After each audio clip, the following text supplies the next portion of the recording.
السلام علیکم ورحمۃ اللہ وبرکاتہ۔ رمضان 2021 مجھے اس وقت اس طور پر یاد آ رہا ہے کہ میں اپنے گھر میں ہوں، افطار کا وقت ہے اور میرے گھر میرے نانا آئے ہیں، میں ان کے ساتھ افطار کر رہا ہوں۔ لیکن رمضان 2022 میں نے اس طرح گزارا کہ نانا ہمارے درمیان موجود نہیں تھے، کیونکہ وہ اس رمضان کے آنے سے پہلے ہی کسی دن فجر کی نماز کے لیے جاگے۔ پھر وہ فجر کی نماز میں جب سجدے میں گئے تو سجدے سے وہ اٹھ ہی نہ سکے، سجدے میں ہی ان کی روح قبض ہو گئی۔ انا للہ و انا الیہ راجعون۔ مجھے اس وقت رمضان 2023 میں ایک دوست یاد آ رہا ہے جس کے ساتھ میں نے رمضان 2022 میں افطار کیا تھا۔ میں نے اس دوست کی دعوت کی تھی۔ میرا وہ دوست اس عمر تک نہیں پہنچا تھا کہ لوگ اس عمر میں موت کا انتظار کر رہے ہوں۔ وہ یہی کوئی 30-32 سالوں کا تھا۔ اس وقت وہ ہمارے درمیان موجود نہیں ہے، کیونکہ ایک دن وہ گھر کے کام سے باہر نکلا، پھر وہ واپس ہی نہ آ سکا، اس کی روح راستے میں ہی قبض کر لی گئی۔ انا للہ و انا الیہ راجعون۔ اب ذرا زندگی کا 2 قیمتی لمحہ خرچ کر کے میرے ساتھ سوچیے کہ کیا ایسا اللہ رب العزت کی طرف سے ہمیں یقین دلایا گیا ہے کہ ہم رمضان 2024 تک ضرور پہنچیں گے؟ نہیں، بالکل بھی نہیں۔ اگر ایسا نہیں ہے تو پھر ہم یہ کیوں نہ سوچیں کہ ہو سکتا ہے اس وقت جس رمضان میں ہم اور آپ موجود ہیں یہ ہماری اور آپ کی زندگی کا آخری رمضان ہو، اور ایسا کیوں نہ ہو کہ ہم اس رمضان کو اسی طرح گزاریں جیسے ہم اپنی زندگی کا آخری رمضان گزار رہے ہوں۔ اس طور پر کہ ہم فرض کر لیں کہ یہ رمضان جس میں ہم اس وقت موجود ہیں یہ میری زندگی کا آخری رمضان ہے۔ آپ کہیں گے کہ میں ایسی بدفعلی کیوں لوں؟ میرے بھائی، یہ بدفعلی نہیں بلکہ یہ نیک اعمال پر اپنے نفس کو ابھارنے کا بہترین طریقہ ہے۔ پیغمبر صلی اللہ علیہ وآلہ وسلم نے سیدنا عبداللہ ابن عمر رضی اللہ عنہ سے فرمایا تھا، کن فی الدنیا کأنک غریب او عابر سبیل۔ اے عبداللہ، دنیا میں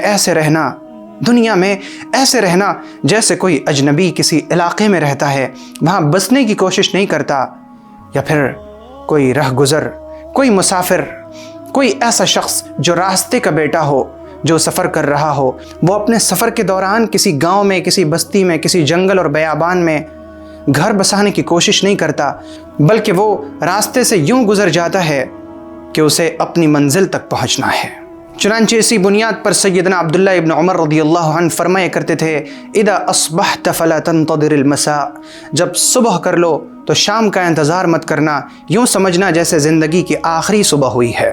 وَإِذَا أَمْسَيْتَ فَلَا تَنْتَظِرِ الصَّبَاحَ، اور جب شام کر لینا تو یہ مت امید رکھنا کہ اگلی صبح کو میں ضرور پا سکوں گا۔ اور پیغمبر صلی اللہ علیہ وآلہ وسلم نے تو یہاں تک فرما دیا کہ کوئی بھی مسلمان اس طور پر 2 راتیں نہ گزارے کہ اس کے سرحانے اس کا وصیت نامہ موجود نہ ہو۔ یعنی اگر کسی شخص کے پاس کسی کا کوئی حق ہے تو اسے چاہیے کہ وہ 2 دن گزرنے سے پہلے وصیت ضرور لکھ دے، کیونکہ اسے پتہ نہیں کہ اس کی موت کا وقت کب ہے۔ تو میں عرض یہ کر رہا ہوں کہ اس رمضان کو ہم اس طور پر گزار لیں کہ میں اپنی زندگی کا آخری رمضان گزار رہا ہوں، یہ میری زندگی کا آخری رمضان ہے، اور جب یہ میرا آخری رمضان ہے تو میرے آخری رمضان کی نماز کیسی ہو، میرے آخری رمضان کا روزہ کیسا ہو، میرے آخری رمضان کا قیام اللیل کیسا ہو، میرے آخری رمضان میں قرآن کی تلاوت کیسی ہو، میرے آخری رمضان میں میرے صدقہ کا کیا حال ہو، میرے آخری رمضان میں صلہ رحمی کیسی ہو، میرے آخری رمضان میں میرے اندر فکر کیسی ہو، میرے آخری رمضان سے مجھے سبق کیا مل رہا ہو، میں اپنے آخری رمضان سے عبرت کیا حاصل کر رہا ہوں، میرے آخری رمضان میری زندگی میں کیا تبدیلی لا رہے ہوں۔ انہی چیزوں کو سیکھنے کے لیے تازہ فکر کی جانب سے ویڈیوز کی یہ سیریز جاری کی جا رہی ہے، میرا آخری رمضان یا میری زندگی کا آخری رمضان۔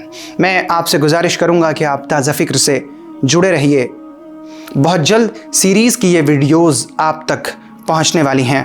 آپ خود بھی جڑے رہیں، اپنے دوستوں کو بھی اس سے جوڑیں، احباب کو بھی اس سے جوڑیں، کیونکہ الدال علی الخیر کفاعلہ، نیکی کی طرف راستہ دکھانے والا ایسا ہی ہے جیسے خود نیکی کرنے والا۔ اگر آپ کسی شخص کو تازہ فکر سے جوڑتے ہیں تو اس کا مطلب یہ کہ اگر وہ تازہ فکر کی ویڈیوز کی وجہ سے ہدایت پاتا ہے تو آپ اس کی ہدایت کے حصہ دار ہیں، آپ اس کی ہدایت کے ثواب میں شریک ہیں۔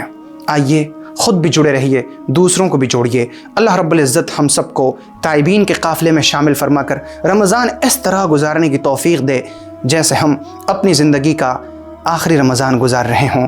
آپ اللہ کی امان میں رہیں، صحت کے ساتھ، عافیت کے ساتھ، ایمان اور سنت کے ساتھ۔ السلام علیکم ورحمۃ اللہ وبرکاتہ۔ اگر آپ کو یہ ویڈیو پسند آئی ہو تو ویڈیو کو لائک کریں اور شیئر کریں، اور چینل کو سبسکرائب کرنا ہرگز نہ بھولیں۔